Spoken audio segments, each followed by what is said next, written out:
La gente siempre está buscando un lugar al que pertenecer, un sitio con personas afines que los entiendan y, lo más importante, un líder, un guía que pueda mostrarles el camino.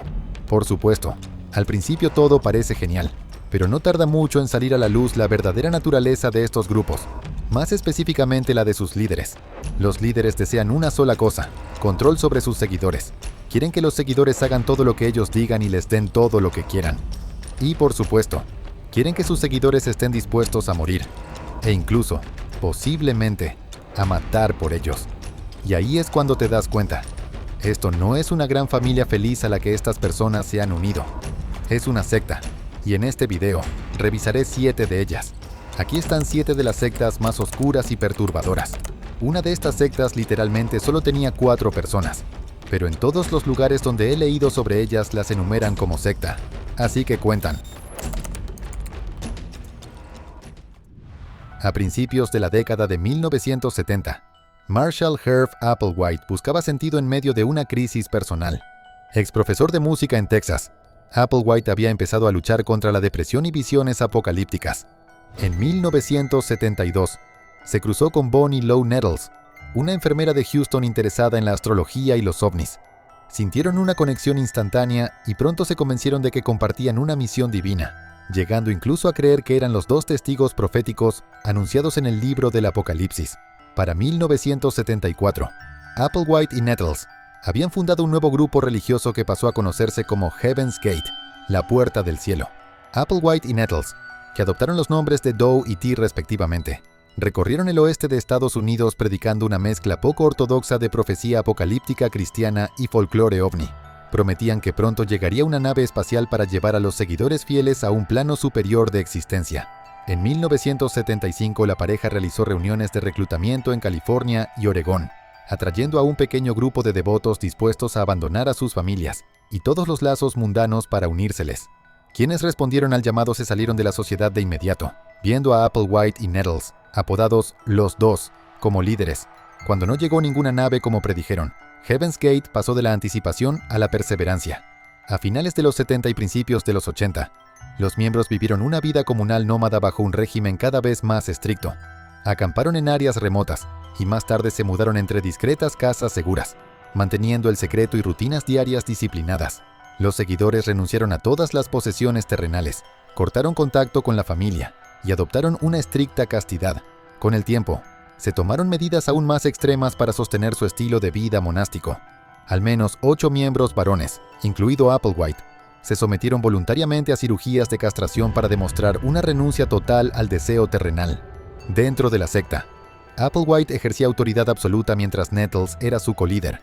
En 1985, sin embargo, Bonnie Nettles murió de cáncer de hígado, un golpe que amenazó con desbaratar la doctrina del grupo. Hasta entonces, Heaven's Gate había enseñado que los miembros ascenderían al siguiente nivel sin experimentar la muerte. La muerte de Nettles obligó a cambiar la enseñanza. Applewhite dijo a los seguidores que ella simplemente había dejado su vehículo terrenal y se había adelantado a ellos al siguiente nivel.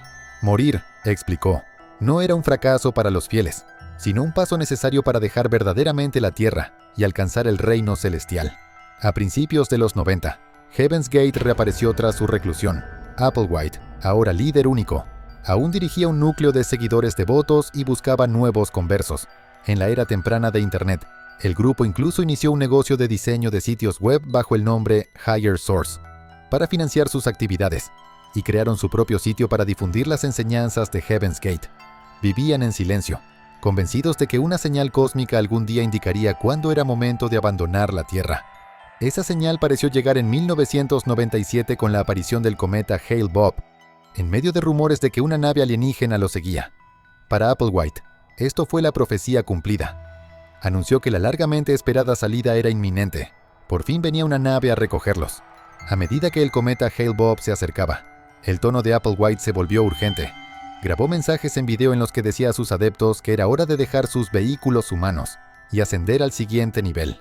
En esas grabaciones finales, Applewhite aseguró a la clase, como llamaba a sus seguidores, que lo que el mundo exterior veía como suicidio no era realmente la muerte, sino más bien una forma de salir de la Tierra hacia una existencia superior.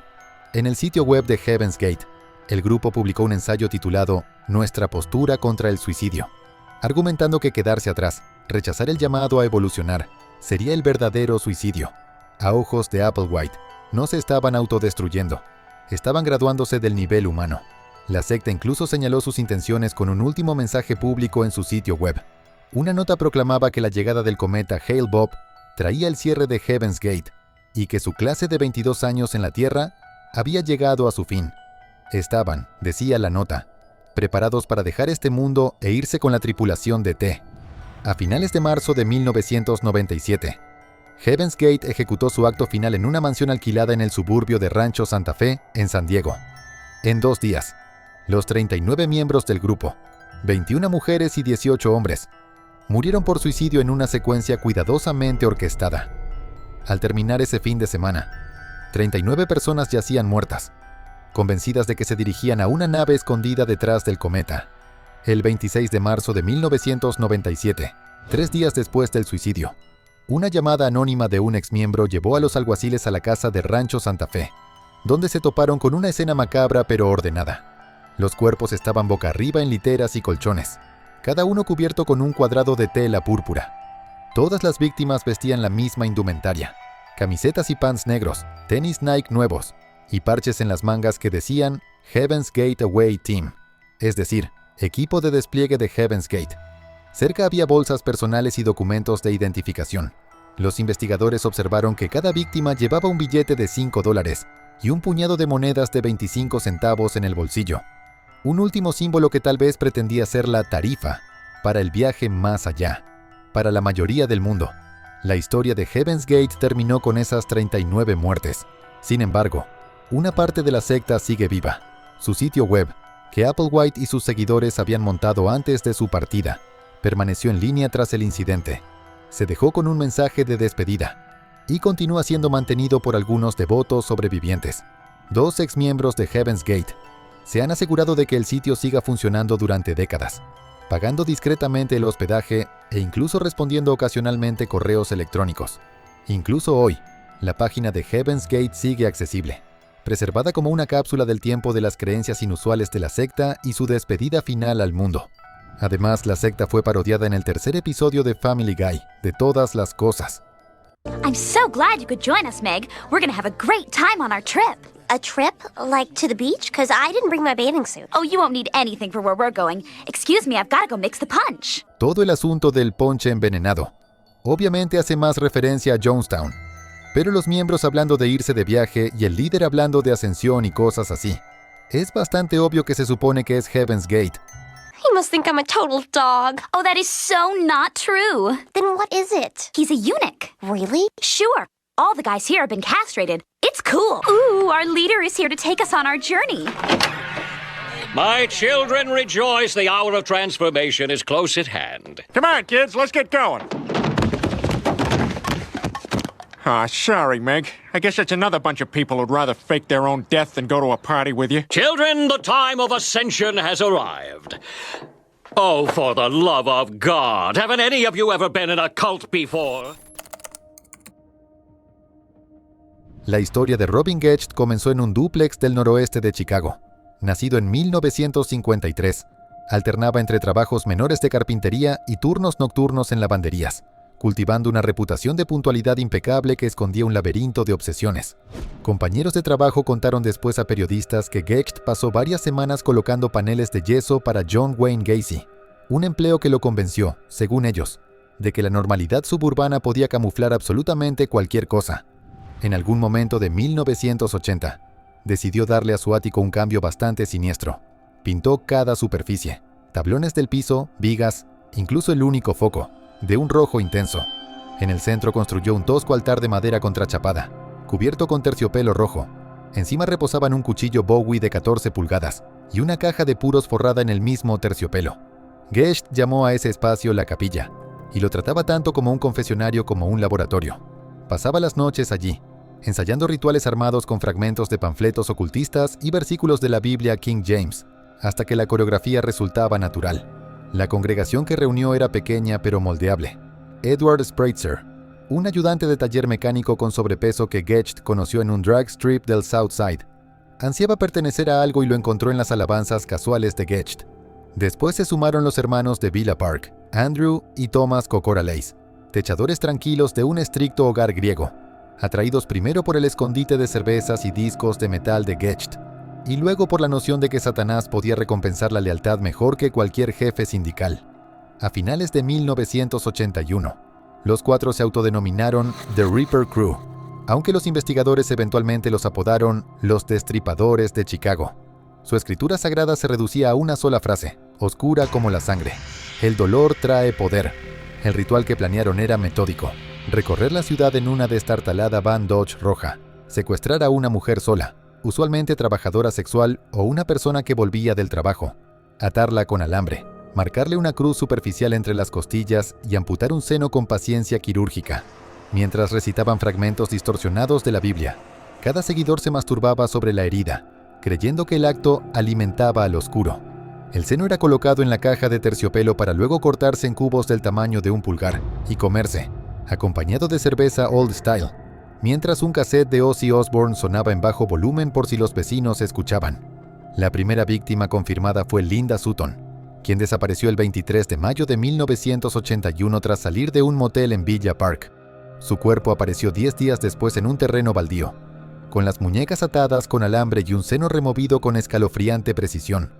Durante meses, los expedientes juntaron polvo, hasta el 15 de mayo de 1982, cuando Lorraine Borowski desapareció mientras abría una oficina de bienes raíces en Elmhurst. Siguió un verano de ataques. Angel York fue apuñalada y arrojada desde una van en movimiento, pero sobrevivió. Sandra Delaware apareció bajo un puente en Goose Island, con las muñecas perforadas por un alambre de piano. La trabajadora de fábrica Shui Mack fue encontrada en un callejón del South Loop, mutilada de manera idéntica a Sutton, a pesar de las incisiones quirúrgicas consistentes. Los detectives atribuyeron cada caso a sadismo aleatorio, sin detectar la columna ritual que los unía. La arrogancia del grupo creció. Incluso debatieron secuestrar a una monja para lo que Spritzer se jactó sería el sacrificio supremo. Nunca se dieron cuenta de que una testigo sobreviviente ya había memorizado su vehículo de escape. Esa testigo era Beverly Washington, de 20 años. Gecht la recogió poco después de la medianoche del 6 de octubre de 1982. Ella declaró que fue drogada en la van, marcada con los cortes rituales durante el trayecto y arrojada junto a un terraplén ferroviario. Con la ropa desgarrada en el pecho, se arrastró hacia las luces lejanas y sobrevivió. Desde su cama en el hospital, entregó una descripción del vehículo de su captor, una Dodge Van roja, de 1975. Los oficiales patrulla la vincularon en menos de una semana con la empresa de contratistas de Gecht. Los interrogatorios hicieron caer a la secta en secuencia. Thomas Kokoraleis se dio tras 48 horas y habló de cómo Rob colocaba el seno en la caja.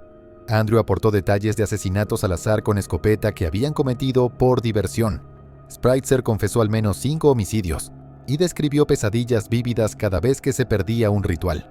Solo Gecht permaneció impasible, siguiendo el consejo de su defensor público de no pronunciar ni una sílaba. Aún así, coincidencias de fibras, huellas de llantas y el testimonio firme de Washington lo ataron al caso. Los juicios se extendieron de 1983 a 1985 en 2 condados. Gecht, condenado por intento de homicidio, violación y agresión agravada, acumuló sentencias que sumaban 120 años, apenas por debajo de la pena de muerte. Spritzer y Andrew Kokoraleis terminaron en el corredor de la muerte. Andrew fue ejecutado el 17 de marzo de 1999, el último prisionero que Illinois ejecutó antes de la moratoria. En 2003, un decreto de clemencia conmutó la pena de Spritzer a cadena perpetua. Thomas recibió 70 años y quedó en libertad en 2019. El Centro Correccional de Menard aún recibe mociones escritas a mano de Gecht, cada una alegando que la mutilación de senos por sí sola no puede probar un motivo satánico. Durante años, 4 obreros practicaron una teología de cuchillos y miedo, tratando los cuerpos de mujeres como moneda ritual y los callejones de Chicago como su santuario de sangre. Adolfo de Jesús Constanzo, nació en Miami el 1 de noviembre de 1962, de madre cubana que mezclaba el ritual católico con el espiritismo afrocubano en el departamento familiar. Visitas cortas a Haití y Puerto Rico lo expusieron a ceremonias de palo mayombe, que usaban sangre animal y reliquias humanas. De adolescente sirvió como asistente de un sacerdote de esa tradición en Miami. aprendiendo cómo huesos, hierbas y calderos de hierro podían comercializarse con gente que quería protección contra rivales criminales.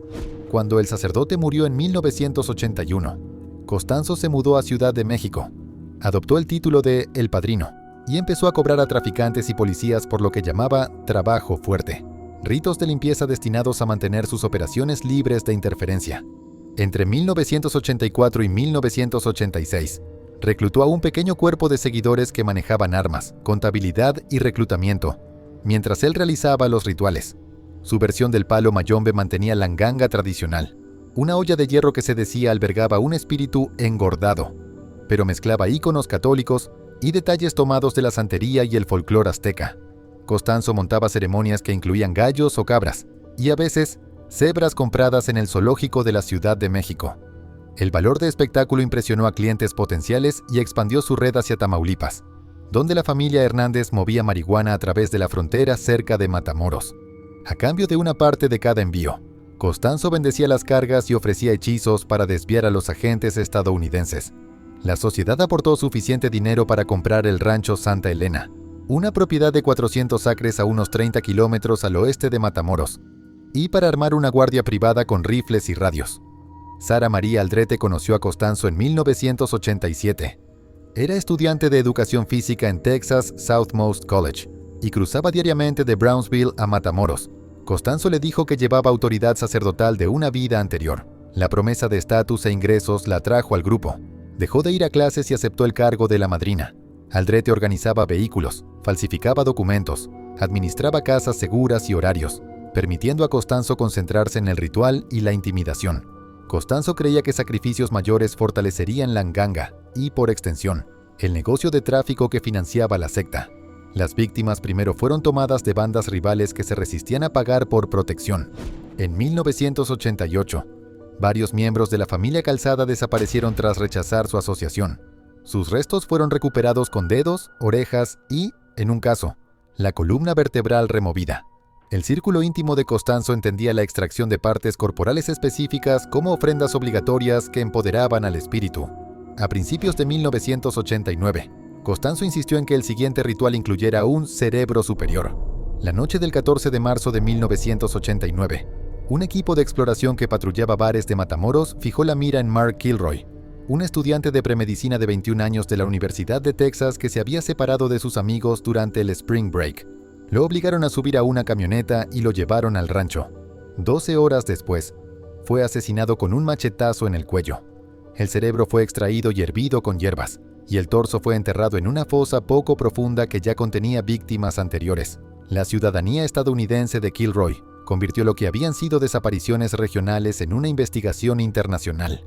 Las autoridades de Texas presionaron a sus contrapartes mexicanas por actualizaciones diarias, y los medios de ambos lados de la frontera reportaron el caso en detalle. La organización de Costanzo se desmoronó el 1 de abril de 1989, cuando Serafín Hernández se saltó un retén policial mientras transportaba marihuana. Los oficiales lo siguieron de vuelta al rancho Santa Elena. Un registro produjo armas de fuego, bultos de cannabis, un altar cubierto de sangre animal y tierra removida detrás de una caseta de bloques. Equipos forenses pasaron una semana excavando 15 cuerpos, incluido el de Kilroy. Muchos esqueletos mostraban vértebras, costillas o dedos faltantes, removidos para uso ritual. Costanzo, Aldrete y 4 asociados huyeron a un departamento en la calle Río Sena en Ciudad de México, llevándose la nganga con ellos.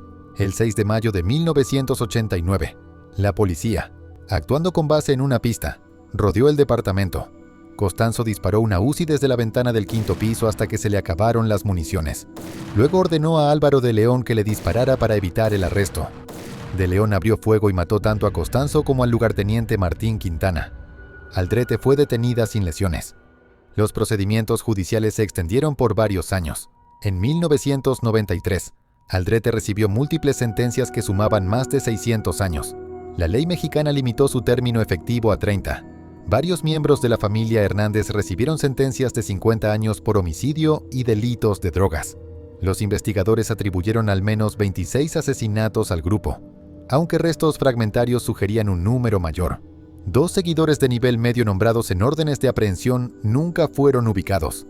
El rancho Santa Elena fue demolido posteriormente, y los registros oficiales listan la nganga aún con fragmentos óseos, como evidencia almacenada en la capital. En 2023, HBO lanzó el documental de 3 partes La Narcosatánica, que usó entrevistas en prisión de Aldrete para reexaminar el caso y delinear el interés continuo en elementos ocultistas de la cultura del narco. Hoy las víctimas identificadas están enterradas en panteones familiares en Texas y el norte de México. Varias tumbas del rancho llevan marcadores numéricos porque los nombres permanecen desconocidos. Inspectores fronterizos siguen citando la investigación al describir cómo las bandas criminales a veces mezclan prácticas de culto con la logística del tráfico. El caso sigue siendo notable por la escala de violencia dirigida no a la sociedad civil en general, sino a individuos específicos cuya privación de la libertad y asesinato fueron tratados como componentes funcionales de operaciones de contrabando. A principios de la década de 1980, el joyero francés convertido en ocultista Joseph de Mambro rentaba suites discretas de hotel alrededor de Ginebra, hilando relatos sobre sabiduría templaria secreta y una inminente purificación cósmica. Su socio al frente del escenario, Luc Jouret, un homeópata belga de modales pulidos y una profecía apocalíptica amable, manejaba el carisma mientras de Mambro controlaba el guión. Juntos, en 1984, integraron su circuito de conferencias en una orden interna jerárquica que llamaron Organización Caballeresca Internacional de la Tradición Solar, pronto abreviada por los miembros como Orden del Templo Solar.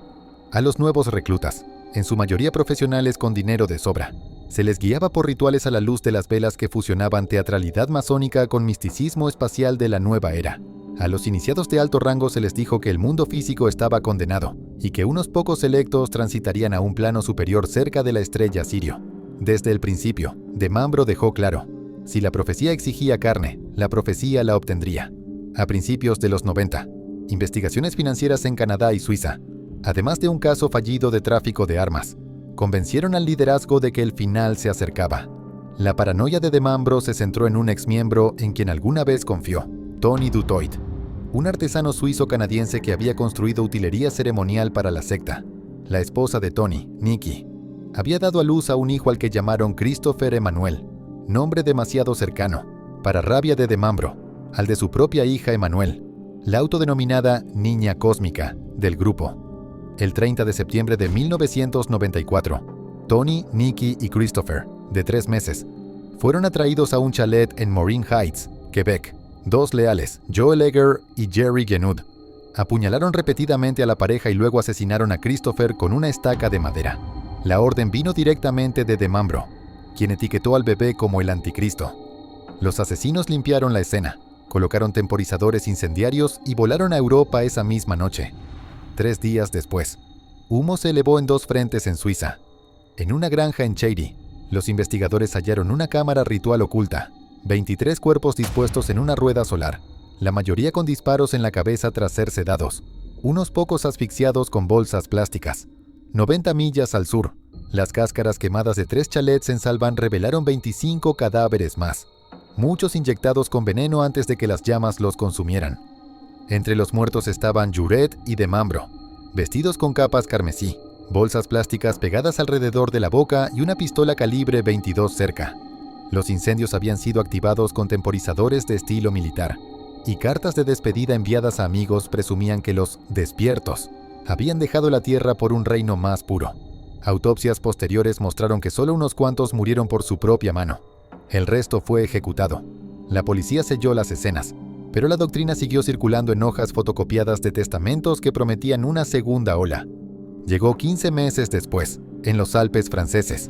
El 16 de diciembre de 1995, 14 seguidores, incluidos 3 niños, fueron encontrados dispuestos en un patrón de estrella en un claro del bosque en la meseta de Vercors.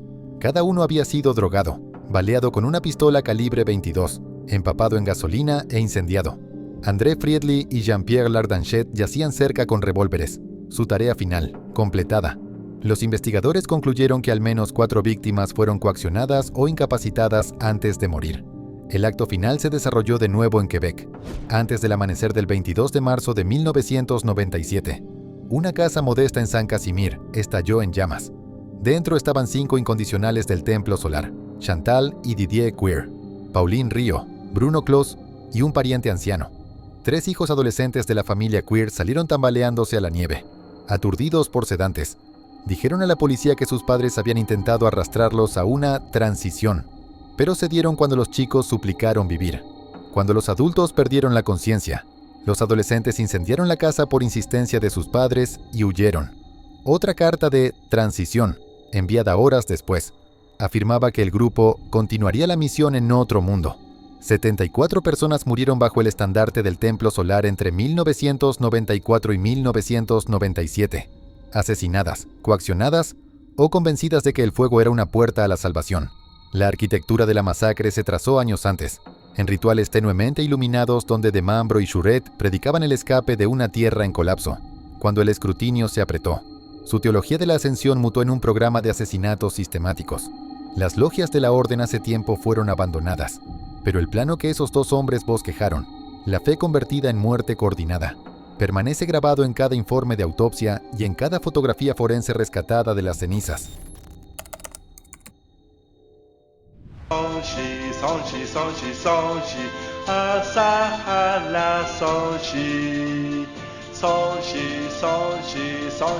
En 1987, un discreto instructor de yoga japonés lanzó una empresa extraña. Shoko Asahara, un hombre legalmente ciego de veintitantos años, abrió un departamento en Shibuya y fundó Aum Shinrikyo, que en inglés significa Suprema Verdad. Lo que comenzó como una clase marginal de yoga y meditación rápidamente atrajo atención. Para 1989, Aum fue oficialmente reconocida como organización religiosa, lo que le otorgó enormes exenciones fiscales y casi inmunidad al escrutinio. Asahara proclamó que había conocido a Shiva en la India y recibido una misión especial para salvar a Japón. Incluso anunciaba habilidades sobrenaturales. Folletos presumían que podía levitar por pura voluntad, mezclando ideas budistas, hindúes y apocalípticas cristianas. Se presentó como un gurú y alimentó a los seguidores con un mensaje de fin del mundo. Bajo ese barniz New Age, la maquinaria de reclutamiento de Aum Shinrikyo funcionaba a toda máquina. La secta atrajo fuertemente a la élite de Japón. Estudiantes de posgrado en química, física e ingeniería llegaban de las mejores universidades. Su propaganda era sorprendentemente pulida para una secta marginal. Publicaban revistas llamativas y cómics estilo manga para enganchar a los jóvenes, ligando su credo a temas populares de anime y ciencia ficción, misiones espaciales, armas secretas, conspiraciones globales y la búsqueda de la verdad. Incluso financiaron una serie de anime de 10 episodios llamada Choetsu Sekai, el mundo trascendental, con un Asahara idealizado, tipo Mesías, como héroe de cada episodio. Y si has estado en internet el tiempo suficiente, seguramente has visto esa imagen del personaje de Asahara al teléfono. Durante años, este personaje fue confundido con Jesús del anime, pero considerando que Asahara claramente se veía a sí mismo como una figura mesiánica, probablemente esa era la intención. La oferta de Aum Shinrikyo era simple. Prometían curar enfermedades o desbloquear poderes psíquicos mediante yoga antiguo y una triple salvación. Las iniciaciones eran extrañas y brutales. Hubo reportes del uso de LSD y de yoga ascético extremo, con discípulos colgados boca abajo y sometidos a electrochoques, para quebrar la voluntad de los reclutas. El propio Shoko Asahara era una figura desconcertante. En persona, era bajo, con sobrepeso y con un gesto más bien anodino, pero en el escenario se volvía carismático. Mezclaba pasajes de la Biblia con mantras budistas, pintándose alternadamente como Cristo y como el Buda de los últimos tiempos. Decía a los seguidores que había logrado la iluminación cósmica y que podía ejercer poderes psíquicos. En sus conferencias, predicaba que venía el Armagedón y que solo el círculo interno de Aum sobreviviría. A su alrededor, había un conjunto de científicos de la secta, físicos, químicos e incluso médicos, a quienes presionó para construir su visión del apocalipsis. Cualquiera que dudara o cuestionara era sospechoso. La única promesa de salvación de Aum eventualmente se agrió en una cadena de horrores. Cuando una televisora grabó en secreto al abogado Tsutsumi Sakamoto criticando a la secta en 1989, Aum respondió de forma espantosa. Miembros de la secta secuestraron a Sakamoto, de 33 años, a su esposa y a su hijo de 14 meses. De noche, los golpearon e inyectaron cloruro de potasio, dejándolos morir. Sus cuerpos se metieron en bidones metálicos y se ocultaron en 3 bosques montañosos distintos, un esfuerzo deliberado por evadir la detección. La ley los alcanzó solo años después, pero el mensaje fue claro. Resiste a Aum Shinrikyo y desaparecerás sin dejar rastro. El reinado de terror de la secta se aceleró a principios de los 90. En junio de 1994, Probaron silenciosamente su nueva arma en los ciudadanos de Matsumoto. Gas nervioso sarín liberado en el aire vespertino, supuestamente para asesinar a jueces locales. 8 personas murieron y cientos más enfermaron. Envalentonado por el éxito del sarín, el grupo puso la mira en Tokio. La mañana del 20 de marzo de 1995, al menos 5 equipos de miembros de la secta abordaron trenes del metro en hora pico, llevando bolsas de nylon y paraguas llenos de sarín. En rápida sucesión, las bolsas fueron perforadas y los usuarios comunes cayeron en el caos. Las ventanas se empañaron a medida que el gas se esparcía. Las luces se encendieron sobre una docena de cadáveres en los andenes. Según un conteo, 13 personas fueron asesinadas y casi 1000 más resultaron heridas. Sobrevivientes quedaron ciegos, mutilados o con daño cerebral. En cuestión de minutos, el sistema de transporte masivo más confiable de Japón se convirtió en una escena del crimen. Esa mañana destrozó la ilusión de Aum Shinrikyo. Cuando la policía allanó el complejo del grupo cerca del monte Fuji, la escena fue surreal y aterradora. Investigadores encontraron reservas de químicos y jeringas, barriles de desechos tóxicos, incluso un helicóptero soviético Mi-17 en el hangar de operaciones. Congeladores contenían muestras de anthrax y ébola, aunque después se creyó que eran engaños o experimentos inconclusos. Y los laboratorios del complejo tenían calderas de gas nervioso todavía enfriándose. Miles de litros de gas nervioso, de hecho, que podrían haber matado a millones. Manuales militares, millones en efectivo y oro, y un patrimonio en equipo yacían junto a tapetes de yoga y Biblias. Las televisoras lo filmaron todo. Una fábrica privada de muerte, oculta bajo el disfraz del paraíso.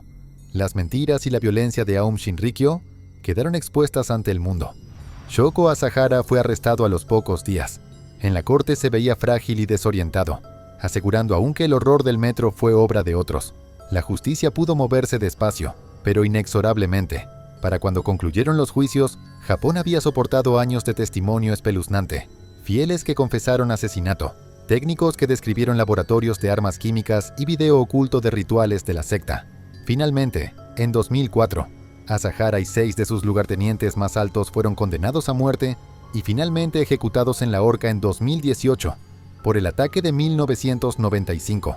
6 seguidores más fueron ejecutados en julio de ese mismo año. Para entonces, Aum Shinrikyo había sido prohibida desde hacía mucho. En 2007 se dividió formalmente en 2 grupos, Aleph e Hikari no wa, ambos bajo vigilancia policial constante. La saga de Aum Shinrikyo es, sin duda, una de las historias criminales más oscuras del Japón moderno.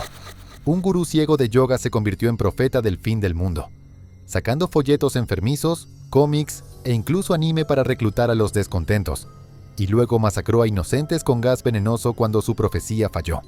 Al final, Asahara fue ejecutado y la secta desmantelada, pero su retorcido legado, sobrevivientes del terror, caricaturas de reclutamiento bizarras, y un capítulo de la historia permanecen dolorosamente reales. Joseph Kibwetere, un ex sacerdote católico romano del distrito de Kanungu, en el suroeste de Uganda, se retiró de la vida parroquial local a finales de los años 80, tras afirmar haber presenciado una aparición mariana en sus tierras. En 1989, conoció a Credonia Muerinde, una vendedora de cerveza de un pueblo pequeño que dijo que ella también había visto a la Virgen María, y traía nuevas instrucciones para construir una iglesia más pura. Kibwetere aportó la propiedad y una cara pública. Muerinde aportó profecía y autoridad cotidiana. Juntos registraron el movimiento para la restauración de los 10 mandamientos de Dios, instalando un consejo que incluía a Dominic Kataribabo, un sacerdote católico que había regresado recientemente de estudios de posgrado en Estados Unidos. Los fundadores presentaron el grupo como una derivación dedicada a la estricta observancia del Decálogo, pero desde el principio operaron fuera de las estructuras eclesiales oficiales, realizando servicios en capillas improvisadas y refugios al borde del camino. El reclutamiento se basó en 2 temas: apocalipsis inminente y obediencia absoluta. El liderazgo imprimió un folleto de 90 páginas, un mensaje oportuno del cielo, el fin del tiempo presente, y exigía a los nuevos miembros memorizarlo, leyendo el texto hasta 6 veces. Se desalentaba la conversación en caso de que la charla ociosa violara el 9º mandamiento de no levantar falso testimonio. Algunos días, la comunicación se deslizaba hacia el lenguaje de señas. El sexo estaba prohibido, el jabón se consideraba innecesario, y las comidas se limitaban a 1 por día los lunes y viernes. Esas reglas, decían los fundadores, garantizaban la supervivencia cuando el mundo terminara el 31 de diciembre de 1999. La mayoría de los seguidores eran agricultores de pequeñas parcelas de Kanungu, que vendían ganado o tierra y entregaban el dinero al movimiento. Una jerarquía interna ubicaba a Mwerinde en la cima, a los ex sacerdotes como teólogos debajo de ella, y a coordinadores regionales responsables de recolectar contribuciones e informar deserciones. Durante los años 90, la membresía ascendió hacia 6.000. Los peregrinos dormían en aulas del complejo principal. Se levantaban antes del amanecer para labrar campos comunales, asistir a lecturas de sermones al mediodía y cantar himnos marianos hasta entrada la noche. Relatos de desertores describen un flujo constante de efectivo y productos donados que iban a un almacén bajo llave que solo el Consejo Central podía abrir. Camiones del grupo transportaban frijoles, plátanos y cabras a mercados semanales, convirtiéndolos en efectivo que nunca aparecía en libros formales. Sobrevivientes contaron después a la policía que la obediencia se hacía cumplir con palizas públicas y periodos de aislamiento en graneros vacíos. Al acercarse el milenio, la presión interna creció. A finales de 1999, docenas de seguidores preguntaron por qué ninguna de las señales prometidas por la Virgen, cielos oscurecidos, granizo ardiente y terremotos globales, había comenzado. Los diezmos cayeron, y pequeños acreedores empezaron a pedir su dinero de regreso. El liderazgo respondió fijando una nueva fecha precisa, 17 de marzo de 2000. Los preparativos tomaron aires de calendario festivo. Sastres cosieron túnicas tipo uniforme en verde y negro. Carniceros de pueblos vecinos reportaron grandes pedidos de carne. Se entregaron tambores de gasolina al complejo, junto con bidones de ácido sulfúrico, normalmente usado para tratar baterías. Investigadores policiales concluyeron después que esos suministros fueron acopiados, vendidos, para el encuentro final. La mañana del 17 de marzo, varios cientos de miembros se reunieron en la iglesia principal, un edificio largo de muros de ladrillo y techo de lámina acanalada. Las ventanas habían sido clavadas la noche anterior. Testigos desde colinas cercanas escucharon largos himnos, y luego una explosión que lanzó las láminas del techo hacia las plantaciones de plátano aledañas. La estructura ardió con ferocidad. Nadie salió. Los conteos iniciales situaron a los muertos en 330, pero el número subió a medida que restos carbonizados se separaban y embolsaban nuevamente. Funcionarios locales trataron el hecho como suicidio masivo. A los pocos días, la policía encontró que todas las salidas habían sido bloqueadas y que se había vertido parafina a lo largo de los pasillos. La atención se desplazó hacia posible homicidio cuando parientes presentaron cartas escritas semanas antes, en las que los creyentes predecían encontrarse con la Virgen María, pero no mencionaban muerte autoinfligida. Algunos equipos se expandieron a otras propiedades del movimiento. En una ex escuela del subcondado de Bujunga, descubrieron una fosa bajo el piso del comedor que contenía 80 cuerpos en avanzada descomposición. Más excavaciones en Rugasi, en el condado de Bushenyi, produjeron costales con esqueletos cubiertos de cal. La mayoría de las víctimas habían sido apuñaladas o estranguladas. Algunas mostraban fracturas compatibles con objetos contundentes. Cuando se detuvo el conteo, la cifra oficial alcanzó 780, con estimaciones que pasaban de 900 debido a restos fragmentarios y registros locales incompletos. Forenses dataron varios entierros en febrero de 2000, indicando que los asesinatos habían comenzado semanas antes del incendio de la iglesia. Ni Kibwetere ni Mwerinde estaban entre los muertos. Testimonios ubicaron a ambos líderes en el complejo en las primeras horas del 17 de marzo, pero la policía cree que se marcharon antes del amanecer en una Toyota conducida por un asociado aún no identificado. Se emitieron órdenes de arresto internacionales en abril de 2000, acusándolos de asesinato, incendio y conspiración. Surgieron rumores en 2014 de que Kibwetere había sido visto en Malawi, aunque la policía ugandesa no confirmó esa pista. No se han seguido procesamientos. La mayoría de los miembros de más alto rango murieron en el incendio. Están desaparecidos o fueron liberados por falta de evidencia que los vinculara directamente a los asesinatos. La reacción del gobierno fue tajante.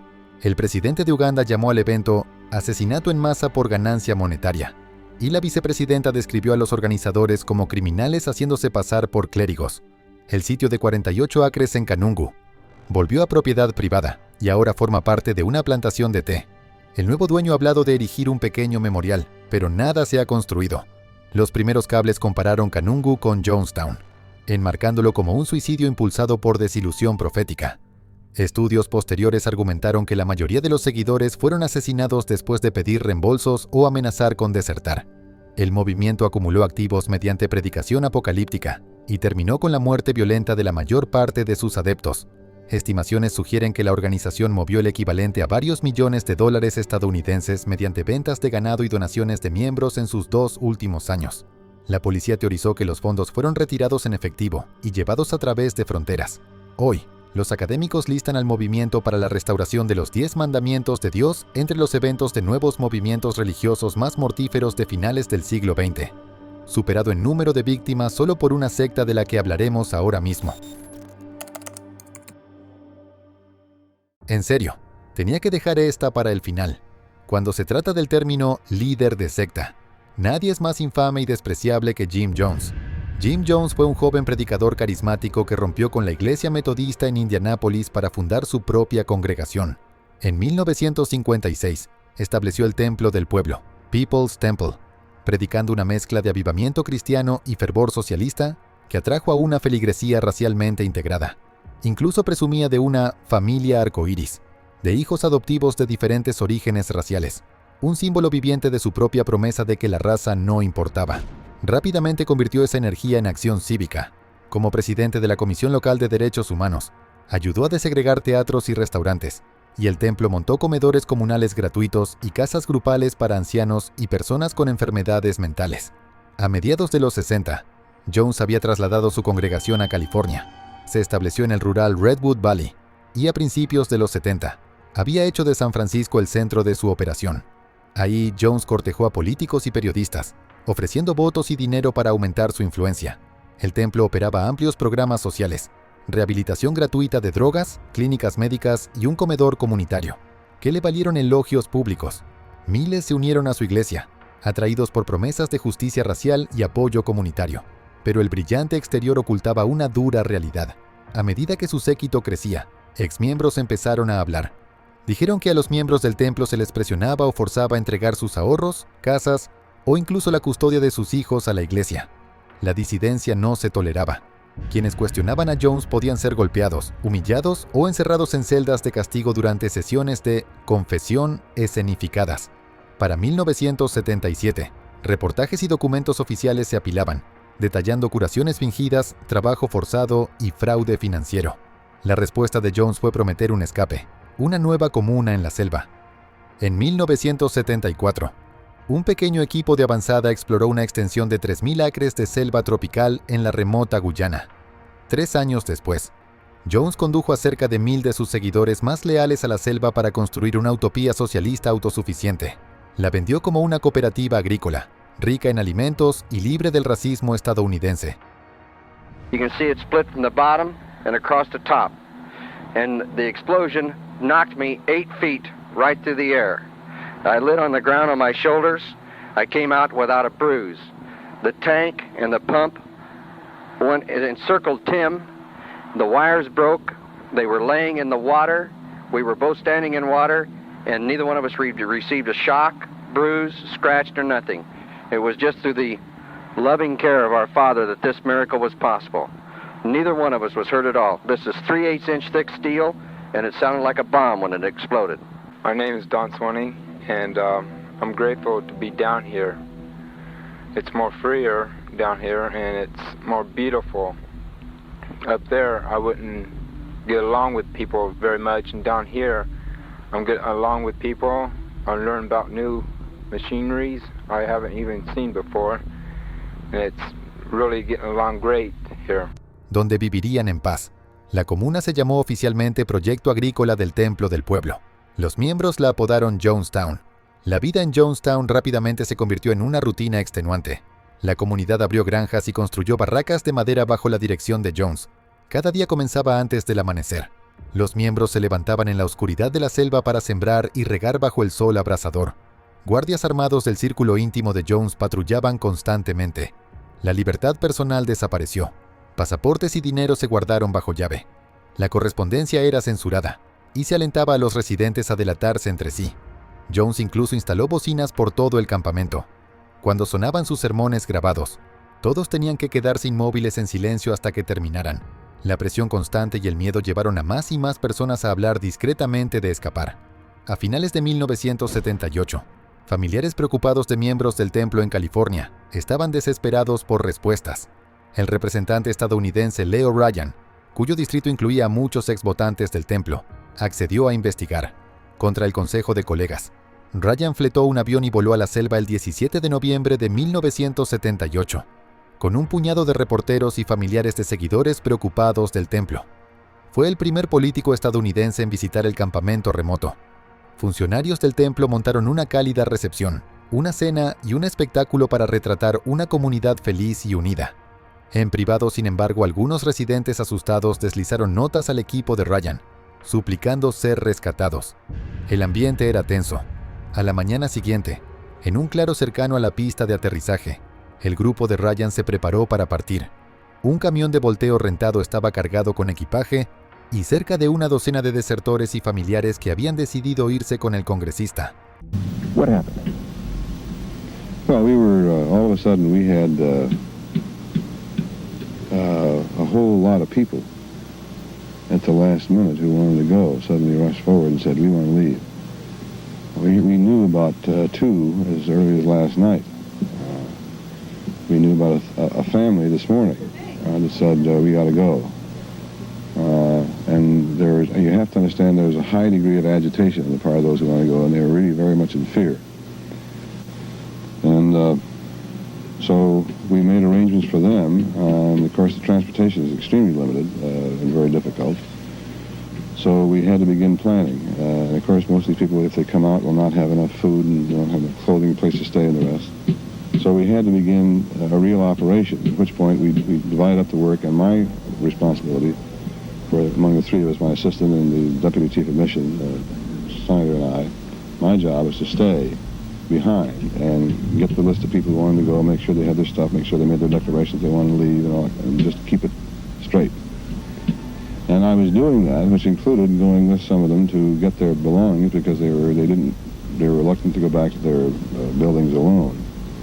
And I think in the process, people could see me doing that and were pretty hostile about it, apparently, from the looks they gave and some of the comments they made, not to me, but to the people who were leaving. And the next thing I knew, I was back in the pavilion, we had the group beginning to get together. I stood up and had been talking with the two attorneys for the temple, and suddenly the knife was around my neck, and I was in danger. And I pushed the hand away, fell back against him, others grabbed him, and pulled him off me. And that's where we are. Who grabbed him? Well, everybody did. I think the man closest, because he'd just been talking, was Mark Lane. Mark, I didn't know at the time, but there was a hand there grabbing for the knife along with mine, and I was very grateful. And we began to ride him down. Others jumped on. There was radio screaming and carrying on and so on. And everybody just jumped on and began riding him down. I sagged and went this way and began leaning backward, and kept doing that until somebody actually got the knife out of his hand. And I jumped up and came away, and he was down on the floor, and they still struggling, and there must have been 6 or 7 people sitting on him, and on arms and legs and everything else. Did he say anything when he came up? Yeah, he said something about rob and choke and kill and or knife. I don't know. But what he said was he intended to kill me because he was going to something about this is what you're going to get or something. I don't know. I don't recall. This knife was awfully big and awfully strong. What are you going to do now? Well, I think put it all together. I think it's very different from what I... De repente, se desató una lluvia de balas. Un tráiler con leales armados del templo irrumpió en la pista. En segundos, 5 personas fueron asesinadas. El congresista Ryan, un camarógrafo de NBC, un fotógrafo del Examiner y 2 desertores. Larry Layton, un asistente del templo a bordo de un avión, sacó una pistola e hirió a 2 pasajeros que huían antes de que otros lo desarmaran. Testigos dijeron después, con frialdad, disparaban para matar, no para evitar un escape. De regreso en Jonestown, el sonido de los disparos desencadenó la pesadilla que Jones había preparado. Reunió a todos en el pabellón principal bajo guardias armados. Jones advirtió que tropas estadounidenses venían a masacrarlos y que debían morir primero en sus propios términos. Lo llamó suicidio revolucionario, diciendo que era su única salida. Entonces, Los médicos del templo mezclaron una bebida letal, Flavor Aid de uva, con cianuro y sedantes. Primero llevaron a los niños. Enfermeras y padres forzaron el veneno en sus bocas mientras madres desconsoladas miraban y lloraban. Cuando los niños se habían ido, Jones dirigió a los adultos. Uno por uno, se formaron y bebieron el veneno, bajo la mirada de guardias armados. Algunos obedecieron sin vacilar, otros bebieron entre sollozos. A quienes se resistieron, les forzaron la bebida por la garganta o les inyectaron el veneno con jeringa. El salón se llenó de sonidos de ahogo y gemidos mientras el veneno surtía efecto. Cuando soldados y médicos guyaneses llegaron a Jonestown el 19 de noviembre, la comuna en la selva estaba mortalmente silenciosa. Según el conteo oficial, 909 personas yacían muertas, cerca de un tercio de ellas niños. Muchos murieron con sus seres queridos en brazos. Jim Jones estaba desplomado en una silla con una herida de bala en la cabeza. Se debate si apretó el gatillo él mismo, o si uno de sus ayudantes lo hizo por él. Los vasos y jeringas aún estaban sobre la mesa. Un sueño que Jones había vendido, tierra y libertad, se convirtió en una pesadilla de veneno y balas. Al amanecer, el sueño había terminado. Jonestown había terminado. En Oakland, California, más de 400 cuerpos no reclamados fueron enterrados posteriormente en una fosa común. Un memorial silencioso a las víctimas. El crimen estaba consumado. Un líder de secta mató a un congresista y orquestó la muerte de casi 1000 seguidores. Sigue siendo una de las historias de crimen real más oscuras de la historia. Al final, un predicador carismático que alguna vez prometió un mundo mejor solo entregó tragedia. Y ese es el final del video, amigos. Lamento no haber puesto nada de la cinta de la muerte de Jonestown, como probablemente muchos esperaban. El video podría haber sido restringido por edad si lo hacía y, la verdad, no soporto la voz de Jim Jones en esa cinta. La manera en que cesea y gime cada palabra con ese acento sureño lo hace sonar perturbador y a la vez insoportable. En fin, muchas gracias por ver. Asegúrense de darle like al video, dejar un comentario, suscribirse si son nuevos por aquí. Nos vemos la próxima. ¡Chao!